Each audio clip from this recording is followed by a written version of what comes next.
Malah bingung. Eh.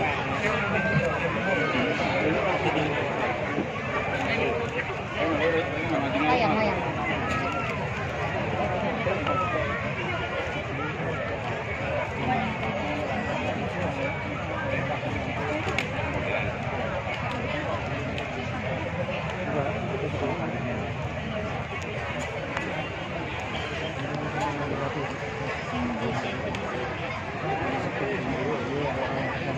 Boleh beri tepuk tangan yang meriah.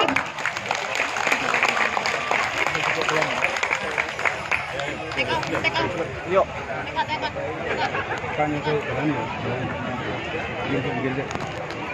Pemakaman kubur selesai dilanjutkan dengan penyiapan tokoh wayang.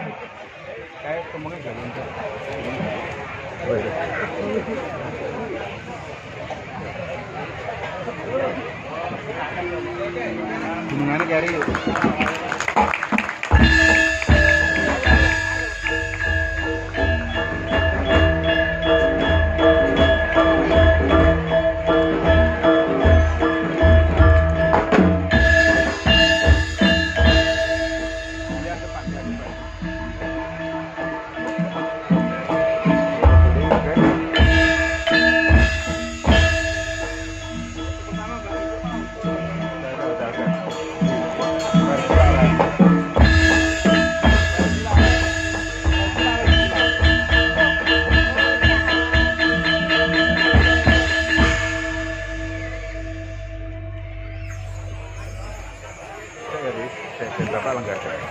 Penyerahan tokoh wayang selesai. Selanjutnya pada kita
gerik bumi brebes mili dunya ora wis ora katonggo abote dosa kang sinangga pangarsa kang habek angkara murka ora mung dadi korbane bola-bali yomo wong cilik sempuk bebasar wong cilik ora angklek mangane mung sethithik dimareu blik uripe wancik ancik nenek geger mesti kok dadi sik tanpa beda swasana kang ana negara Eka Cakra mahabet antara murka Marindra Eka Cakra Sang Prabu Daksa Kalawarku ya Sang Prabu Baka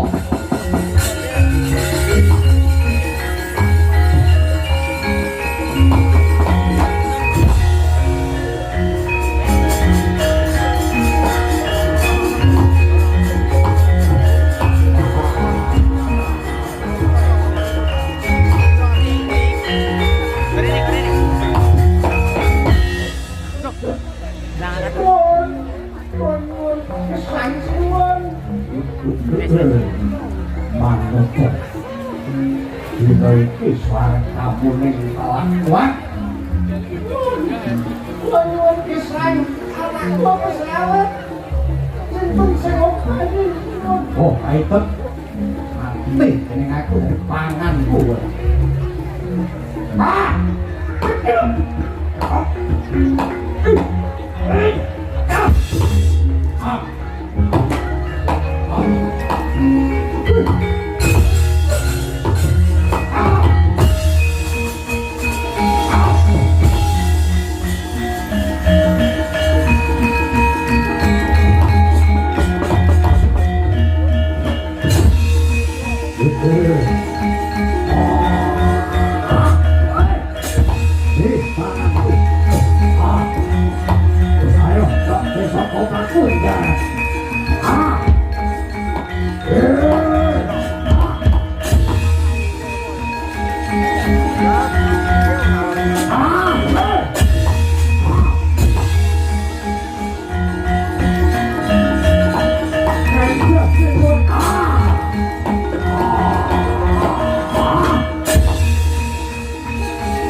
pirang-pirang dino itu pangan bobot mungkin di pangan itu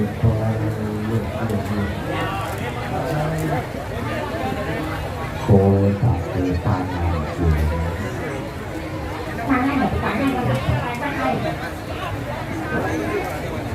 gula perlu ngomong ada pangan orang kita di pangan beda pangan biasa sih pengen bikin bang pangan ya pangan bapak lah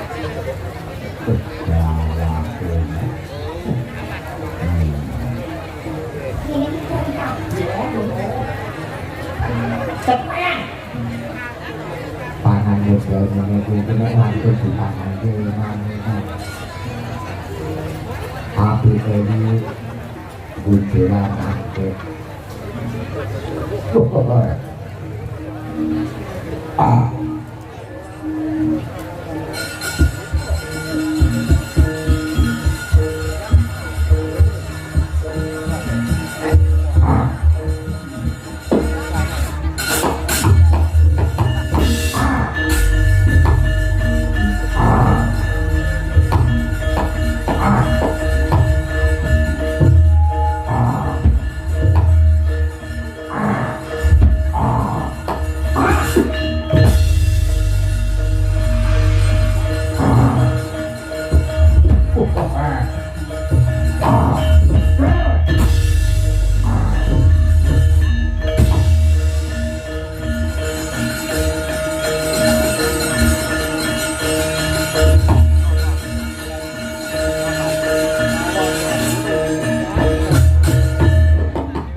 Sengalendro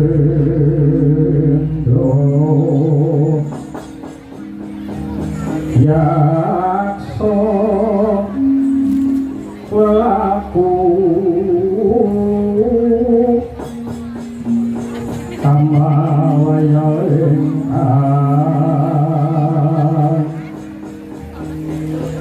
gembira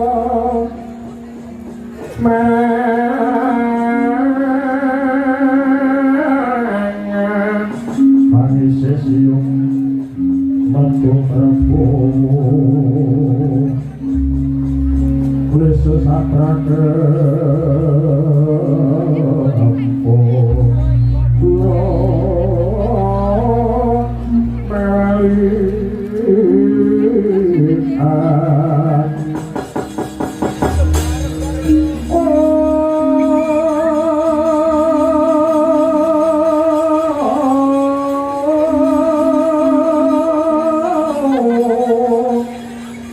Melihat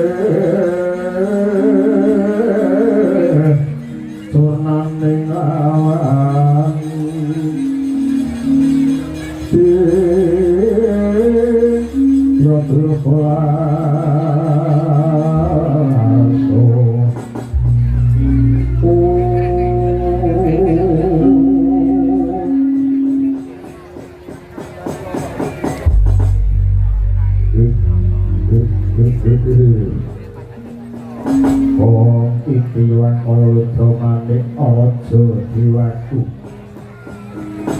Ogo Kawon nuwun wonten penendhi ingkang dawuh nuwun kemarin nimbali ingkang adi Tejo Mantri lho Bilung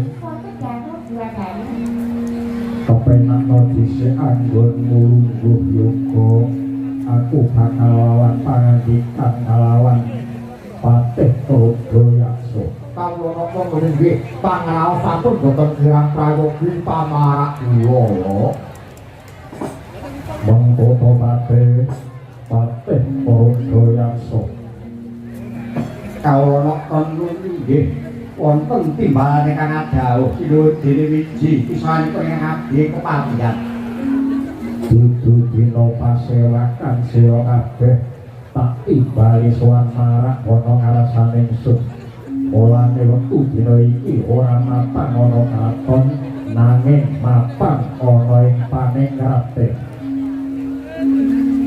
kok wonten dawuh paningrat yo menapa paningrat niku emperan katon niku jenenge paningrat nek para desane niku enten teras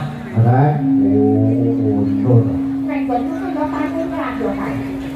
lapor mau triplek panenrat pun monggo badhe paring dawuh menapa ing Nabi sumedya nganggo-nganggo Jawa tilengaken karna ngene anane sira kabeh adoh tak awi cedhak kaya tak raketake mung bakal tak jaluki penemu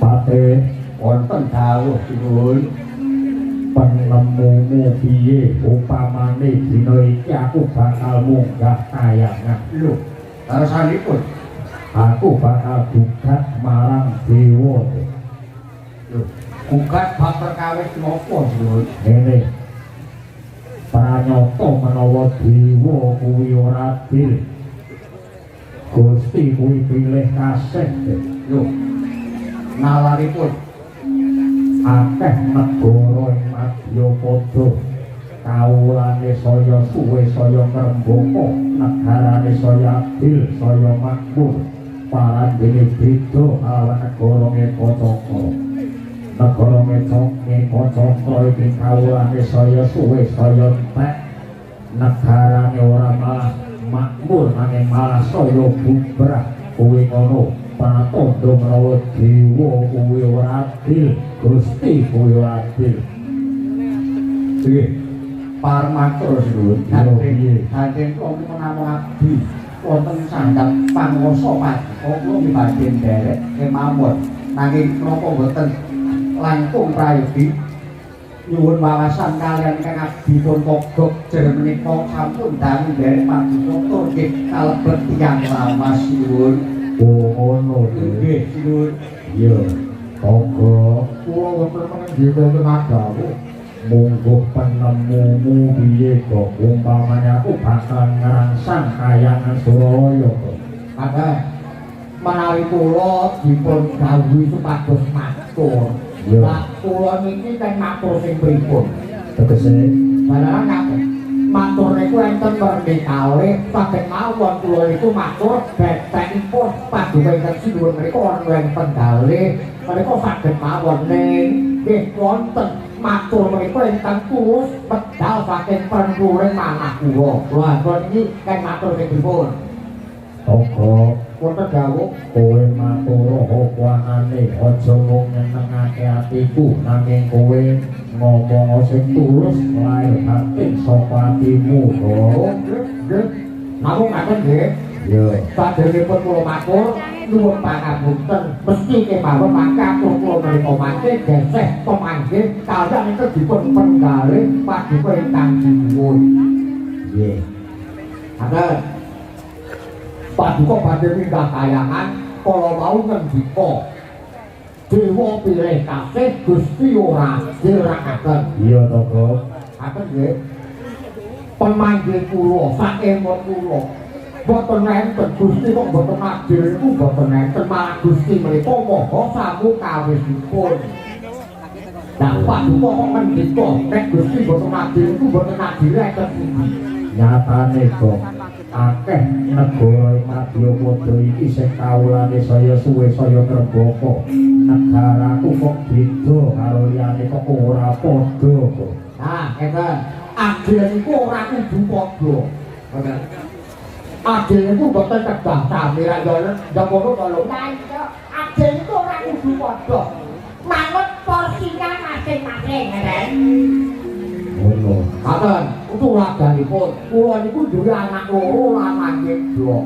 Lah nek adil niku kok padha, napa kudu anak kula niku kula tukoke sandangan lanang kabeh. Napa kudu sandangan wedok kabeh ra nggih boten. Pengendang kali pengetok niku melake padha. Katen, nek bayane yo meksa beda. Manten lho, nek jopo dalan ketoke iki padha kok. Adil tenan nek begini ketoke. Niku pemanggih kula lah, ngaten nggih. Kene napa negari sanes-sanes niku saya dangu kok ibarate ketukulan saya ngrembaka ibarate kewan saya mergo saya kathah kawulanipun. Lah kota-kota niku mboten melakukan pripun. Tapi paduka ingkang sinuwun menika saben 5 dina sepisan dahar menungso kabeh ketiban ora digilir supados ngaturaken buru bekti ingkang wujud menungso suwe-suwe wong kawula teng kota-kota niku do wedi. Mula desa-desa niku akeh sing gedhe desa. Do ngungsi timbang matine mati kodhok, ngungsi teng negara liya niku kathah lho desa diwong. Lah supaya kota-kota niku saged ngrembaka kados negari-negari sanes mereka upami lho. Iya piye? Upami anggenipun dahar menungso menika dipun nicali ngoten pripun? Ora, Kok.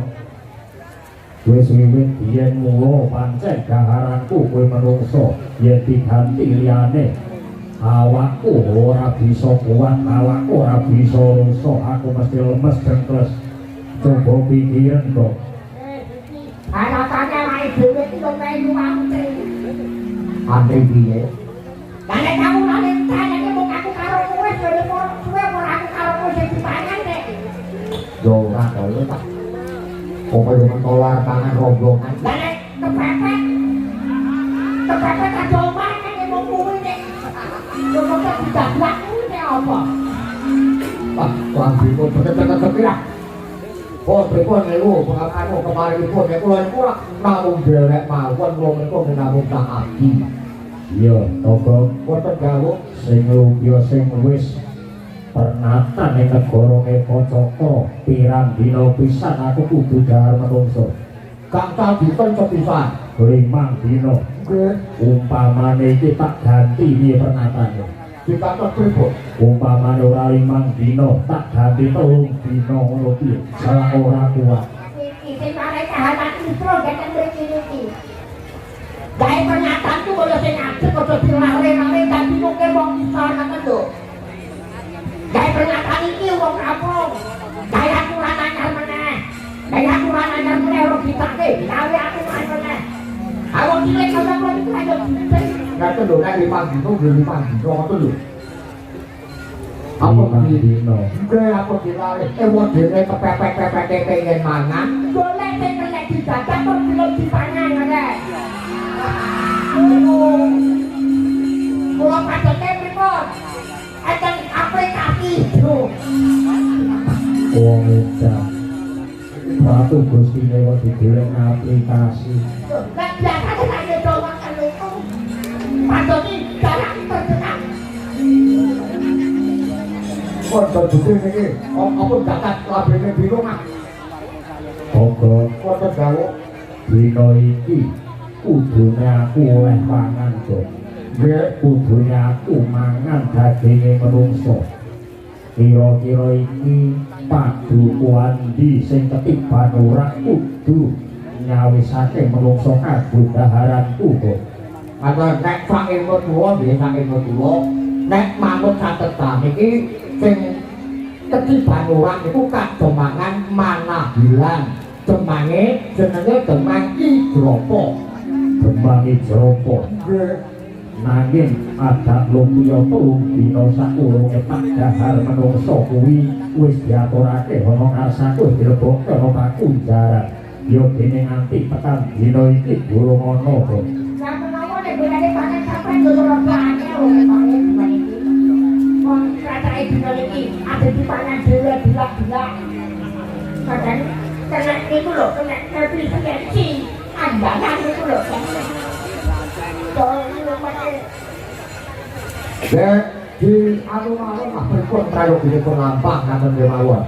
Wis prayoga dhisik ya kok. Dek, Pate Krodayaksa. Pate yo budak. Mula telepon lagi yo teko. Matane. Monggo kula dherekaken badhe tindak pundi nuwun. Arep nyang ndi? Boten kereta to. Kereta ampun naskah. Nyuwun pangapunten kula keturun. Pate Krodayaksa wonten timbalane kang dawuh sinuwun kandhane tangga kawan bilung dina iki. Ing kademangan manah hilang sing ketiban ora kudu wae pangan marang ingsun. Lajeng rasanipun paduka kados pundi? Lampit rupat tempo wadya bala negara Kacakra saiki ngepung ana ing manah hilang aja nganti ana wong manah hilang sing metu saka manah hilang. Prantawa dawuh timbal sedawuh saking paduka parko pamit pedal pasilan sinuwun teman-teman mungkin kula kepareng kula ndherekaken Gusti Pake enten manahyan kok menawa ning Jropo Layar dipula eleke. Iya kok. Ora ketang sabung bata elitang mlaku rambatan pundak budal dina iki. Nek paken dawuh pangetunipun ing kesempatan nggih.